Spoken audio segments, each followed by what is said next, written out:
بسم الله الرحمن الرحيم. إن الحمد لله نحمده ونستعينه ونستغفره ونعوذ بالله من شرور أنفسنا ومن سيئات أعمالنا. من يهدي الله فهو المهتد ومن يضلل فلا هادي له، وأشهد أن لا إله إلا الله وحده لا شريك له، وأشهد أن محمدًا عبده ورسوله. وبعد، أخوتي في العقيدة، درس كان عاوة المامي دونا ومعلم من معالم التربية في العهد المكي. تير كمده ama tilmaame ka mida tilmaamihii tarbiyada islaamiga. islaamka ama diinta nebi moxamed salawaatu ullaahi wasalaamu calayhi loo soo dhiibay oo asalu yahay xadiidu jibriil. malakul jibriil intuu nebi moxamed u yimi salawaatu ullaahi wasalaamu calayh ayuu su-aala weydiiyey, nebiguna su-aalihii buu ka jawaabay.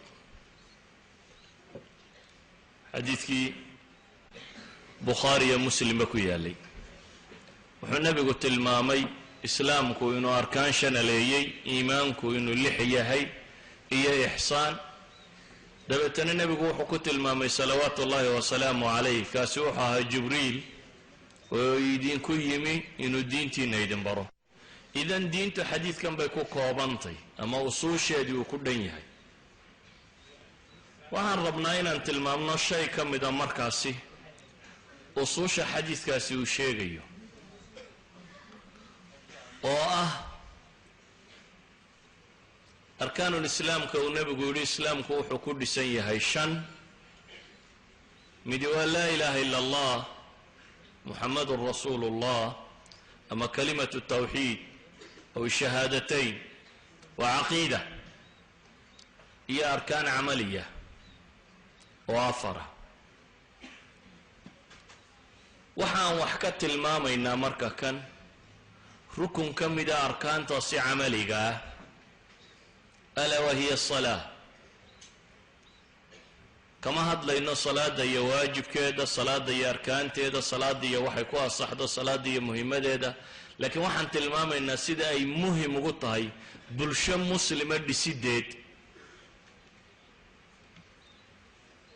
oo nebigu salawaatu ullaahi wasalaamu calayhi cahdi aan dowlad islaami jirin oo masaajida cusub oo la dhistay aanay jirin, allahuma ilaa masaajidkaa dee xaramka ee isagaa 360 sano miyaaleen mooyaane aan masaajid kale joogin, oo aan meel la ysugu yimaadoo kale jirin, ayaa ilaahay subxaanahu wa tacaala salaada ku waajibiyey.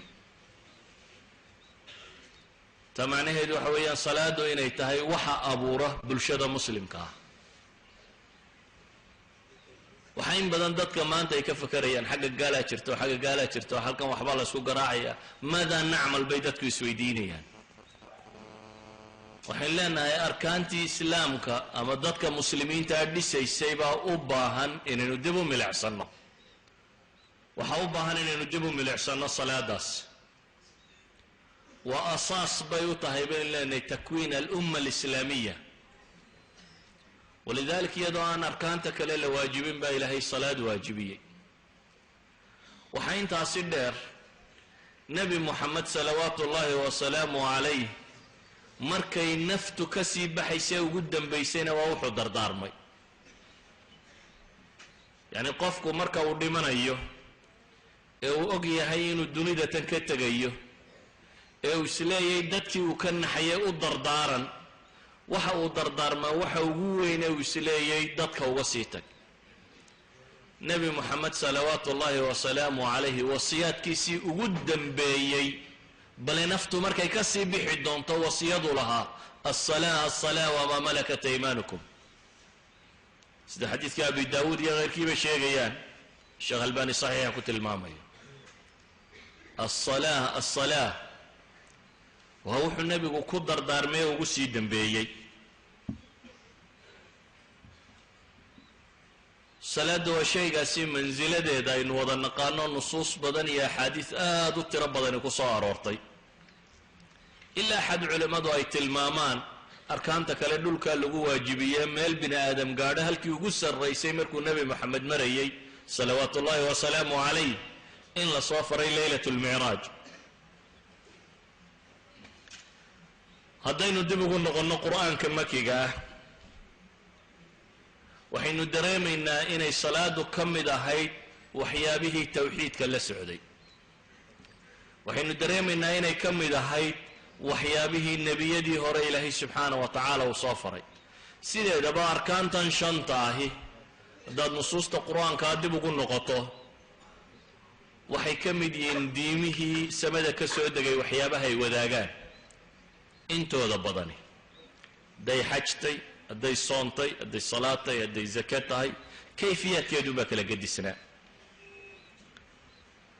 mansilada ay ka taagantahay waxaa kaaga filan ilaahay subxaana wa tacaala wuxuu ka warramayaa abulambiyaai ibraahima calayhi salaam nebi ibraahim oo ilaahay baryaya oo maxay ka baryaya rabbi ijcalnii muqiima aلصalaة wamin duriyati rabbana wataqabal ducaa nebi ilaahay baryaya subxaana wa tacaala oo gacmaa kor u taagaya oo waxa uu ilaahay weydiisanaya ay tahay inuu alle ka yeelo mid salaada ooga ahmiyadeeda waxay tilmaamaysaa inay hidaaya gaara u baahantay salaada oogiddeedu hidaayo gaara inay u baahan tahay sidaa daraaddeed baa abulambiyaa intuu ilaahay baryay subxaana wa tacaala ayuu ilaahay wuxuu weydiisanayaa inuu alle ka yeelo mid salaada ooga haddaynu qur-aanka akhrina waxaynu arkaynaa ambiyadii hore nebi ciise oo leh qaala inii cabdullah aataaniya alkitaaba wajacalanii nabiya wajacalanii mubaarakan aynamaa kunt waawsaanii biاlsalaati waاzakaati maa dumtu xaya nebiyullaahi ciisa oo le ilaahay baa subxaanahu wa tacaala ii dardaarmay amase i amray i faray salaad iyo zako inta aan noolay waxaynu qur-aanka ka dareemaynaa iyadoo nebi muuse markii tawxiidka loo dhibay salaadana